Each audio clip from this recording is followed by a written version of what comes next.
सभी लोगों को जय शिवराय।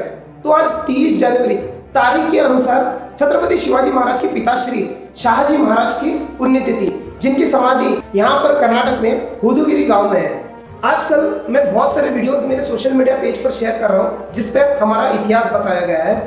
उस इतिहास की वीडियो में बहुत जगह मराठा मराठा मराठा ये नाम है।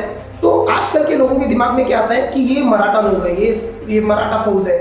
तो उन लोगों को जो आज के जातिवाद में बटे हुए हैं उनको मैं बताना चाहता हूँ, जब मराठा फौज का नाम आता है उसमें दलित, जैन, ब्राह्मण, लिंगायत, शिल्पी, सुतार, चांबार, ये सभी लोग को मतलब जब छत्रपति शिवाजी महाराज ने हिंदवी स्वराज की स्थापना करने की शुरुआत की, उस समय इन्होंने सभी लोगों को एक साथ जोड़ के हिंदवी स्वराज्य की मराठा फौज तैयार की। तो मराठा फौज जब हम बोलते हैं, आज के बटे हुआ हिंदू धर्म नहीं, उस समय एकजुट होके 18 पगड़ जाति जो बोलते हैं, सभी एकजुट होके जो फौज निर्माण की गई थी वो था मराठा फौज। एग्जाम्पल, आज आप मराठा लाइट इन्फेंट्री देख सकते हैं, हिंदुस्तान की आर्मी फोर्स। उसमें आप जाएंगे, उसमें सिख है, उसमें दलित है, उसमें ब्राह्मण है, उसमें सभी तरह तरह के लोग हैं, लेकिन वो खेली जाती है मराठा फौज। आज का वीडियो स्पेशली उन लोगों के लिए है जिनकी सोच स्टेट के बाउंड्री तक जुड़ी है और जो सोचते हैं कि छत्रपति शिवाजी महाराज, शाहजी महाराज, छत्रपति संभाजी महाराज ने वो सिर्फ लोगों ने महाराष्ट्र के लिए किया, बाकी हिंदुस्तान के लिए कुछ नहीं किया, और स्पेसिफिकली कर्नाटक में तो इन्होंने कुछ भी नहीं किया।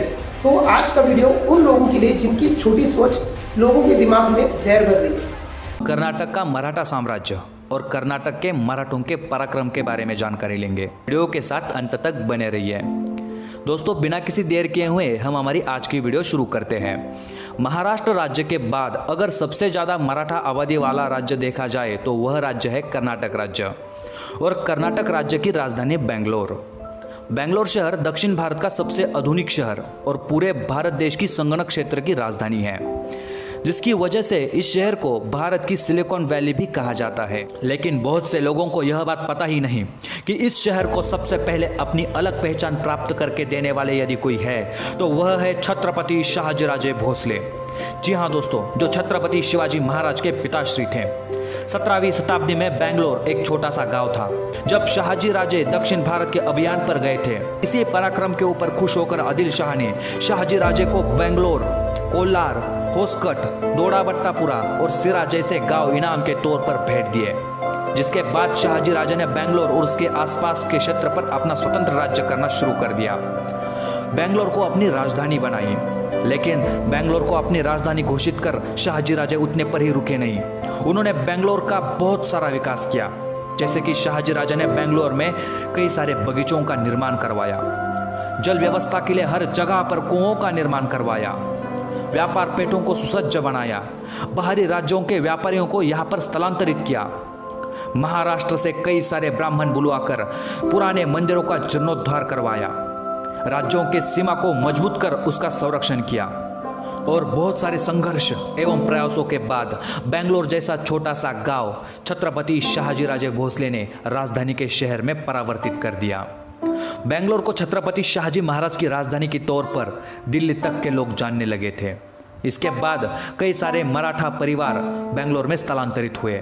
इतना ही नहीं, छत्रपति शाहजीराजे भोसले ने राजमाता जिजाऊ के समक्ष छत्रपति शिवाजी महाराज का विवाह सोयराबाई के साथ बेंगलोर में ही करवाया था। दोस्तों, आज भी कर्नाटक के उस बेंगलोर शहर के भाग्य विधाता छत्रपति शाहजीराजे भोसले जी की समाधि कर्नाटक के होदीगिरे गांव में मौजूद है। आप भी अवश्य दर्शन के लिए वहां पे जाइए। छत्रपति शाहजीराजे भोसले के मृत्यु के बाद हिंदवी स्वतंत्र स्वराज्य का संकल्प करते हुए छत्रपति शिवाजी महाराज जी ने 1678 में मुगल सल्तनत को उखाड़कर सफलतापूर्वक कर्नाटक राज्य पर विजय हासिल कर दी थी।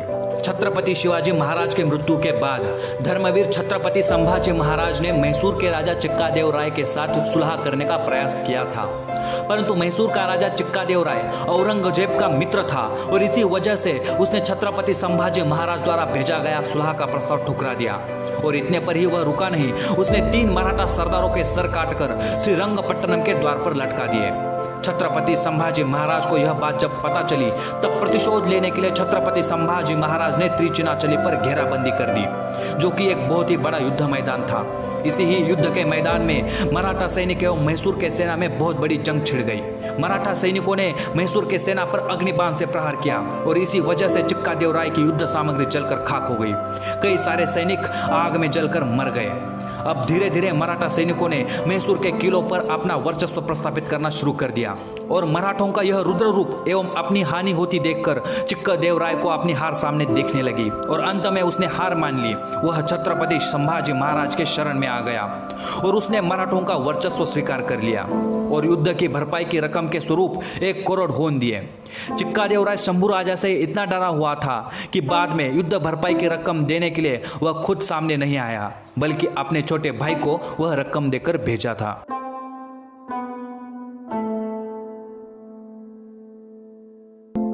भारत देश का सर्वोच्च शौर्य पुरस्कार परमवीर चक्र से सम्मानित रामा राघोबा राणे जी का जन्म भी कर्नाटक के कारवाह जिले में एक मराठा कुटुंब में हुआ था। आप में से बहुत कम लोगों ने रामा राघोबा राणे जी का नाम सुना होगा। चलिए इनके बारे में हम थोड़ी सी जानकारी लेते हैं।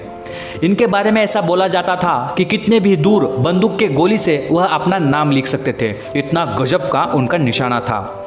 1947 में भारत पाकिस्तान युद्ध के दरमियान पाकिस्तानी सेना ने कश्मीर के राजौर क्षेत्र में लैंड माइन्स बिछाए हुए थे। इसी वजह से भारतीय सेना का आगे बढ़ना नामुमकिन था।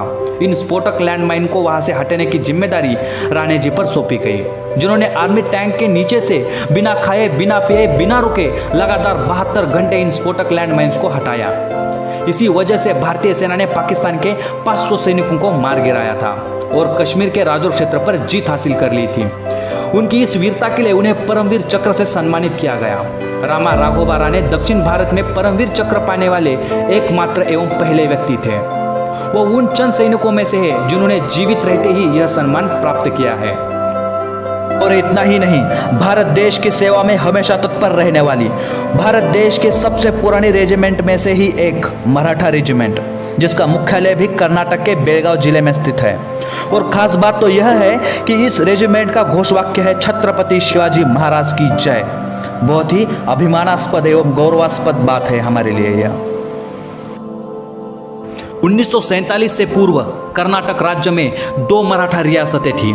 पहली सुंदूर संस्थान और दूसरी मुधोल संस्थान। मराठा राजवंश घोरपड़े ने सुंदूर और मुधोल क्षेत्र पर लगभग 300 साल तक शासन किया, जो मूल रूप से सर सेनापति संताजी घोरपड़े के वंशज है। सुंदूर के मराठा घोरपड़े वंश ने सुंदूर शहर में बहुत ही खूबसूरत एवं सुंदर पैलेस का निर्माण करवाया है। यह पैलेस लगभग 22 एकड़ में फैला हुआ है, जिसे शिवविलास पैलेस के नाम से भी जाना जाता है। और आज भी कर्नाटक राज्य में लगभग 40 से 45 लाख मराठे हैं, जो बेलगांव, बेंगलोर, बालकोट, बिदर, धारवाड़, मैसूर ऐसे विविध क्षेत्र में आपको मिलेंगे। अगर वीडियो अच्छी लगी तो हमें अवश्य बताइए। दोस्तों, ज़्यादा से ज़्यादा मराठा भाइयों तक यह शेयर कीजिए, क्योंकि मराठों का पराक्रम हम सभी को पता होना बहुत ही आवश्यक है।